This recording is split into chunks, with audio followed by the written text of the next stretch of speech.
திடீர்னு குள்ளப்பை காணாம போனதுனால லோக்கிக்கு ஒண்ணுமே புரியல. எல்லா தெருவுலயும் சுத்திக்கிட்டு சத்தமா அவன் குள்ளப்பைய கூப்பிட்டுக்கிட்டே போய்கிட்டு இருந்தான். எங்க இருக்க? ஆனாலும் குள்ளப்பைய அவனுக்கு கிடைக்கவே இல்ல. குட்டிச்சாத்தா இருந்த இடத்துல இருந்தே காத்துல மேல பறந்து ஊர் முழுக்க தேடிக்கிட்டு இருந்தான். குட்டிச்சாத்தா எங்க இருக்க? சீக்கிரம் வாடா. எங்க இருக்க? என் முன்னாடி சீக்கிரம் வாடா குட்டிச்சாத்தா. அப்படி எவ்வளவுதான் கத்தினாலும் குள்ளப்பேய்கிட்ட இருந்து எந்த ஒரு சத்தமும் வரல. அப்படி குள்ளப்பேய தேடிக்கிட்டே இருக்கும் போதே கொஞ்ச நேரத்துல விடிஞ்சிருச்சு.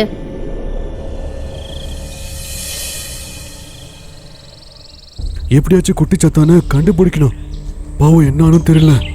அம்மா கிட்ட கேட்கலான்னு நினைச்சா அம்மா பைரவாசுர தாண்டவ ஜபத்துல இருக்காங்க. அப்படின்னு சொல்லி அவன் ஊருக்குள்ள போய்கிட்டு இருந்தான். ஊருக்குள்ள எல்லாருமே லோக்கிய ரொம்ப அதிசயமா பாத்துக்கிட்டு இருந்தாங்க. யார்கிட்ட என்ன கேள்வி கேட்டாலும் யாரும் எந்த பதிலுமே சொல்லல. ஊருக்காரங்களுடைய முகத்துல ஏதோ ஒரு பயம் இருக்கிறது அவனுக்கு தெளிவா தெரிஞ்சது.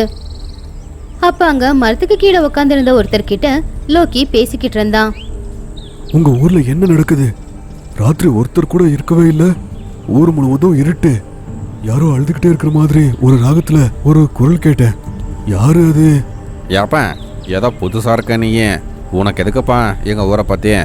நீ வந்த வேலையை பார்த்துக்கிட்டு திரும்பி போனால் உனக்கும் எங்களுக்கு நல்லது. அப்படி இல்லைங்க, நான் உங்களுக்கு ஏதாச்சும் உதவி பண்ணல. உன்னோட உதவியெல்லாம் எங்களுக்கு தேவையில்லை. தயவு செஞ்சு எங்ககிட்ட ஒன்றும் கேட்காத. போ எங்கள் ஊரை விட்டு போயிரு. அப்படி லோக்கி யார்கிட்ட என்ன கேட்டாலும் யாருமே சரியான பதில் கொடுக்க மாட்டேங்கிறாங்க. அப்படி மதிய நேரமாச்சு. ஊரோட எல்லையில இருக்கிற மரத்துக்கு கீழே அவன் உட்காந்து யோசிச்சுக்கிட்டு இருந்தான். குட்டிச்சத்தம் எங்க இருக்கான்னு மை போட்டு நம்ம கண்டுபிடிக்கணும். கண்ணாடி பத்தி கேட்கலான்னா இந்த ஊர்ல யாருமே உதவி பண்ணவே மாட்டாங்க போல அப்படின்னு நினைச்சுக்கிட்டு அவன் கவலையா பாத்துக்கிட்டு இருக்கும்போது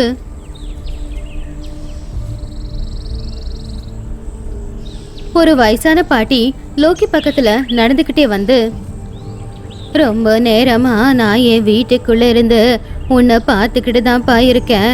நீ எங்களை மாதிரி பார்க்க இல்லையே. உன் தலையில என்ன கிரீடம், தோல்ல என்ன போட்டுக்கிட்டு இருக்க, இது என்ன மண்டை ஓடு மாலை, உன் துணியும் வித்தியாசமா இருக்கு. உன்னை பார்க்கறதுக்கு எங்களை மாதிரி சாதாரண ஆள் மாதிரி இல்ல. ஒருவேளை நீ மந்திரவாதியா? பாட்டி, எனக்கு மந்திரம் தந்திரம் எல்லாமே வரும். அது மட்டும் இல்லாம எனக்கு பேத்தால சித்தி இருக்கு.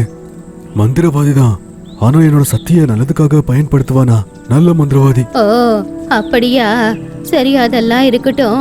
எதுக்காக இப்படி நீ கவலையா உக்காந்துக்கிட்டு இருக்க? அப்ப லோக்கி பாட்டிக்கிட்ட எல்லாத்தையுமே சொன்னான். ராத்திரி அவனுக்கு கேட்ட அந்த குரல், மண்டபத்துல அவன் பார்த்த வித்தியாசமான சிலை, அதுல இருந்து வந்த வெளிச்சம் எல்லாத்தையுமே அவன் பாட்டிக்கிட்ட சொன்னான். இதான் பாட்டி நடந்துச்சு. விசித்திரமான பிரச்சனை இருக்கிற நிறைய ஊரை நான் பார்த்துருக்கேன். அவங்க பிரச்சனைய எங்க அம்மா மந்திர பாட்டியோட முடிச்சிருக்கோம். இந்த ஊருக்கு உதவி பண்ணலான்னு, பிரச்சனை என்னன்னு ஊருக்குள்ள தெரிஞ்சுக்கலான்னா யாரும் பேசவே மாட்றாங்க. அதுவும் இல்லாம என் நண்ப குட்டிச்சாதான் நேத்து இருந்து காணல பாட்டி. அட நீ வேறப்பா, எங்க ஊர் ஜனங்க எத்தனையோ தடவை இந்த பிரச்சனைய சரி பண்ண பார்த்திருக்காங்க. ஆனா யாராலையுமே சரி பண்ண முடியல.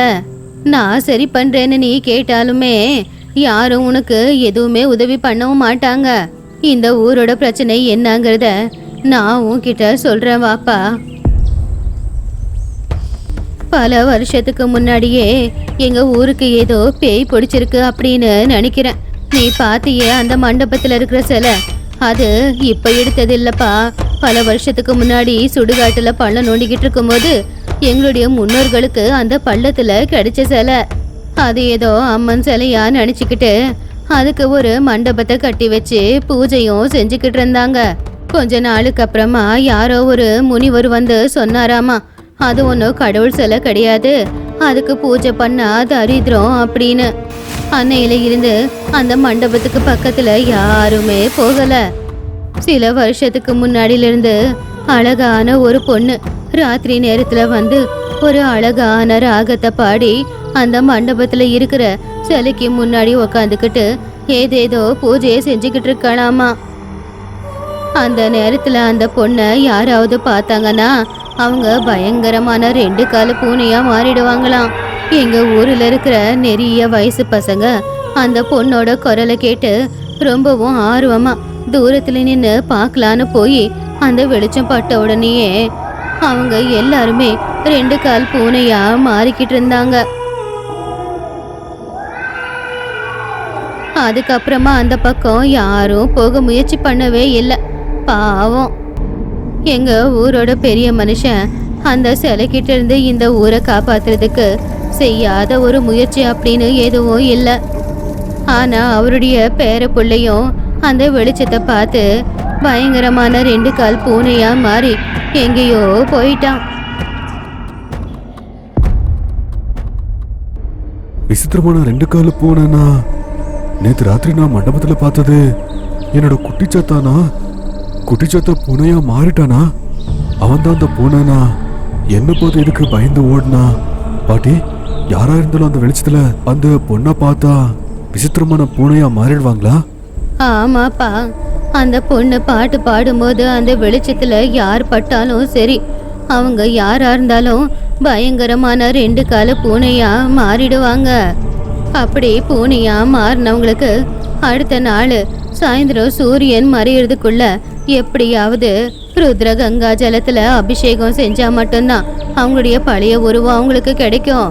அவங்க பயங்கரமான பூனையா மாறி 24 மணி நேரத்துக்குள்ள அந்த அபிஷேகத்தை செஞ்சிடணும். இல்லைன்னா அவங்க எப்பவுமே அதே பூனை உருவத்துல தான் இருக்கணும்.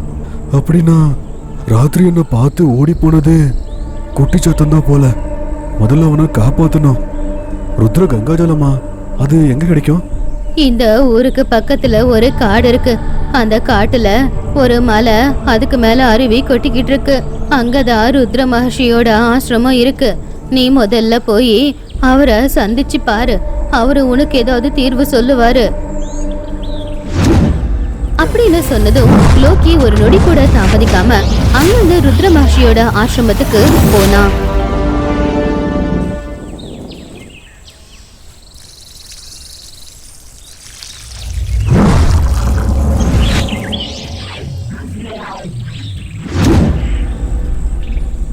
லோக்கி அந்த முனிவர்கிட்ட நடந்த எல்லாத்தையும் சொல்லி எப்படியாவது எனக்கு உதவி செய்யுங்க அப்படின்னு கெஞ்சி கேட்டான். எப்படியாச்சு நீங்க தான் எங்க குட்டிச்சாத்தான காப்பாத்தி ஆகணும். என்ன பேயா? அப்படின்னா விசித்திர பூனையா மாறினது மனுஷன் இல்லையா? இல்ல மகர்ஷி, இல்ல, அவன் ஒரு பேய், நல்ல பேய். அப்படி லோக்கி அவனுடைய குடும்பம், பாட்டி எல்லா விஷயத்தையும் சொல்லி நாங்க எல்லாருமே ஆபத்துல இருக்கிறவங்கள காப்பாத்துவோம். அம்மா இப்போ 21 நாள் தீட்சில இருக்கு. தயவு செஞ்சு இந்த உதவியை எனக்கு பண்ணுங்க. கண்டிப்பா. ஆனா சூரியாஸ்தமுக்கு முன்னாடி உன் நண்பனை என்கிட்ட கூட்டிக்கிட்டு வா. சரி, கண்ணாடி இருந்தா கொடுங்க. அதுல நான் பார்த்து எங்க இருக்கான்னு தெரிஞ்சுக்கிறேன். அப்படியா? சரி சரி.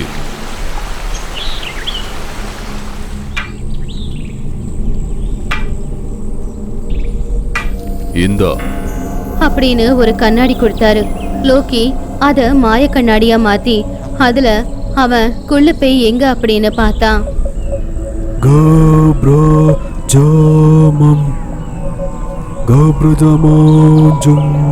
அஞ்சன கண்ணாடியே, குட்டிச்சத்தா எங்க இருக்கான்னு காட்டு.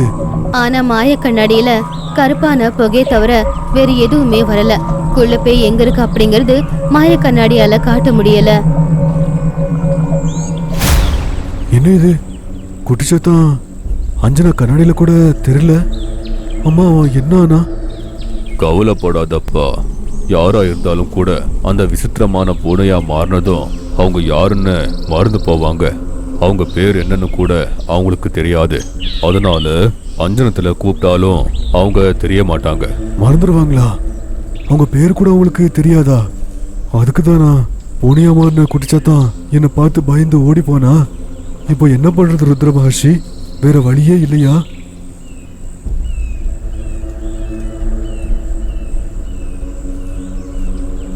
இருக்கு. இந்த பைய வாங்கிக்கோ. இந்த பையில 2 பொருள் இருக்கு. ஒன்னு நடக்கிற செங்கல், இன்னொன்னு குதிக்கிற பாம்பு. அந்த பைய கொடுத்து என்ன பண்ணணும் அப்படின்னு எல்லா விஷயத்தையுமே சொல்லி அனுப்புனாரு அந்த முனிவர்.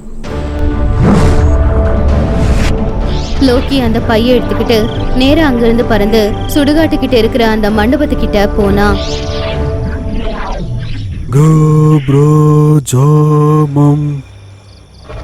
காப்ரஜமாஞ்சு. லோக்கி மந்திரத்தை சொல்லி பூனை பேய வர சொன்னான். ஜும்பா ஜும்பா ஜம்பர ஜம்பா ஜும்பா ஜமார்பியா ஜும்பா கம்பர கம்பா கும்பா ஆப்ரக பாப்ரக ஹா ஃபர் ஸ்வாஹா ஃபட்டாஃபர் ஸ்வாஹா. பூனை பேய் பறந்துக்கிட்டு ஒரு நொடியில லோக்கி முன்னாடி வந்து நின்னுச்சு. லோக்கி பூனை பேய் கிட்ட நடந்த எல்லாத்தையுமே சொன்னான். எப்படியாச்சு சூரியாஸ்தமுக்கு முன்னாடி நம்ம குட்டிச்சத்தனை தேடி ஆகணும். குள்ள பூனையா மாறிட்டானா? ஏன் எங்க இடுத்து மேல ஏதாவது பகையா அவனுக்கு? இப்ப என்ன பண்ண சொல்ற? நான் ஆகாயத்துல பறந்துகிட்டே பாக்குறேன். நீ இந்த செங்கல் பின்னாடியே போ. குட்டிச்சாத்தா கிடைச்சதும் சத்தமா கத்து, மிச்சத்தை நான் பாத்துக்கிறேன் அப்படின்னு சொல்லி அந்த செங்கலை தரையில வச்சு ருத்ர மகர்ஷி சொன்ன மாதிரி கைய தட்டி, செங்கலே செங்கலே, ஓ மந்திர செங்கலே, வழிய காட்டு. பாம்பே பாம்பே, ஓ மந்திர பாம்பே, சுத்தி என்ன கூட்டிட்டு போ. கிட்டுக்கா கிட்டுக்கா, ஓ கிட்டுக்கா கிட்டுக்கா, வாமா வெளியே. படுக்கா படுக்கா, ஓ படுக்கா படுக்கா, வழி சொல்லுமா. அப்படின்னு சொன்னதுமே செங்கல் உருடிக்கிட்டே காட்டை நோக்கி போய்கிட்டு இருந்துச்சு. லோக்கி அங்கிருந்து ஆகாயத்துல பறந்து ருத்ர மகர்ஷி கொடுத்த அந்த பைய கையில வச்சுக்கிட்டு அவன் பார்த்துக்கிட்டு இருந்தான்.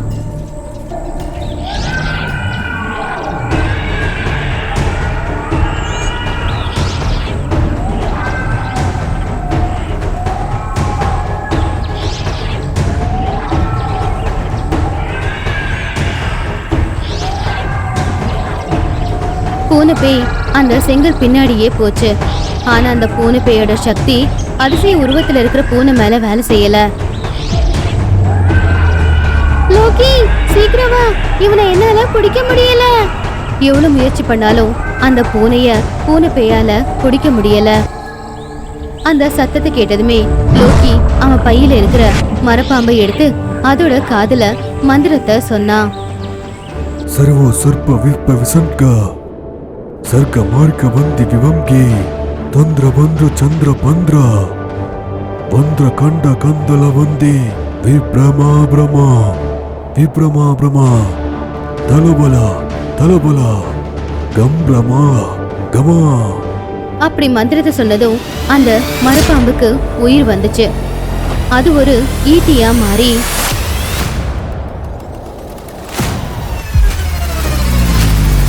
காத்த சீறி பொழந்துக்கிட்டு வந்து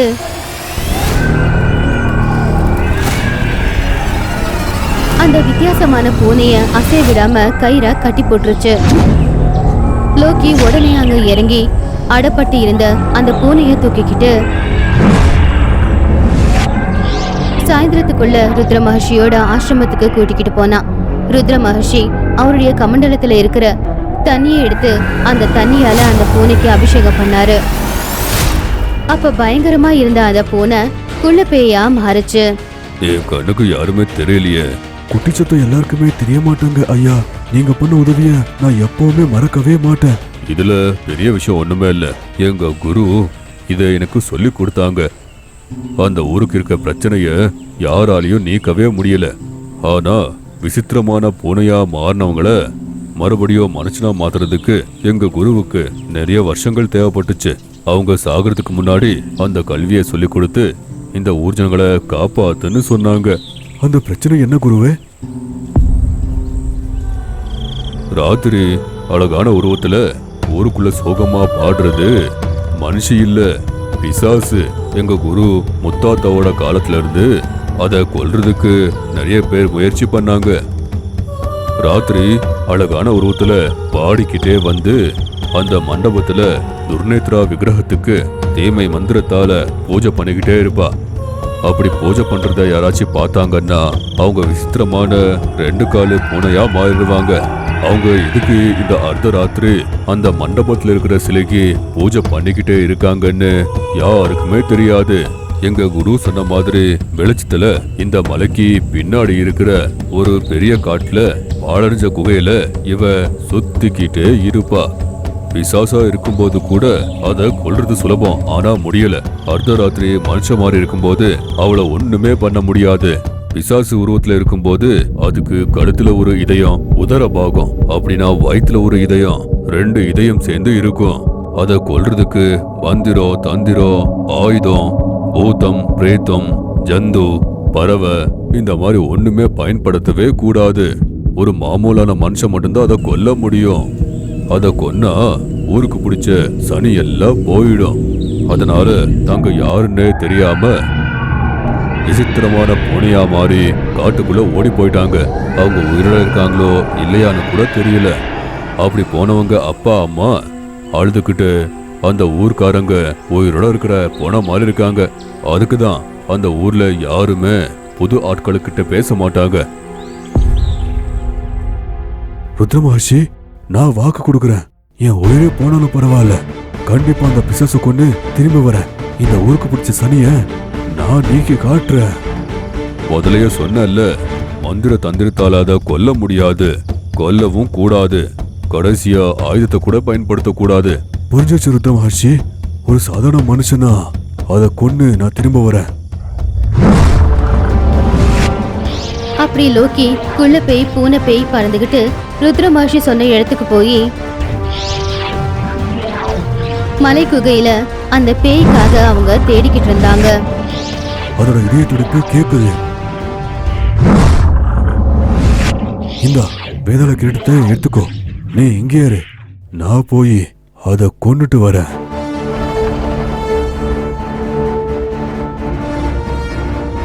அப்படி லோக்கி 2 இதய துடிப்பு கேக்குற அந்த இருட்டு குகைக்குள்ள போயிட்டான்.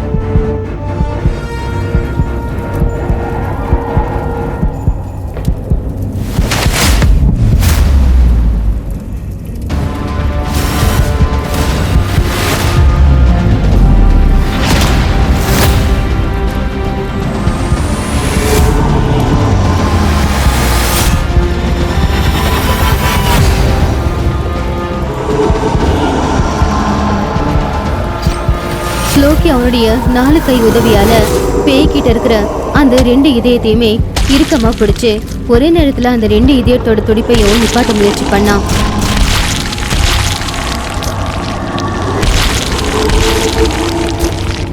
உடனே அந்த பேய் கீழே விழுந்து துடிச்சு அங்கேயே எரிஞ்சி சாம்பல் ஆயிடுச்சு. உடனே பூனை பேய் வந்து லோக்கியோட தலையில வேதாள கிரீடத்தை வச்சுது. வேதாள கிரீடம் வச்ச உடனே லோக்கியோட 2 கை 2 ரெக்கையா மாறுச்சு. குகையில அடப்பட்டிருந்த அந்த பெண் உருவம் மாய உருவத்துல அங்கிருந்து பறந்து போய்கிட்டு இருந்துச்சு. லோக்கியும் குண்டு பேயும் பூனை பேயும் அது பின்னாடியே போய்கிட்டு இருந்தாங்க.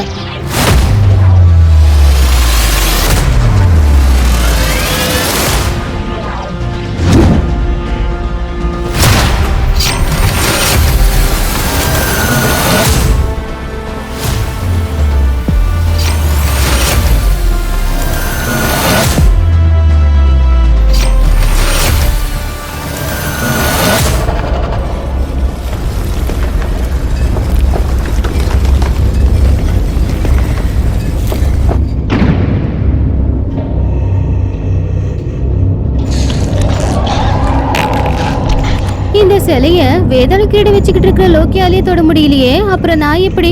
ஆமா, இந்த சிலை என்ன இப்படி இருக்கு?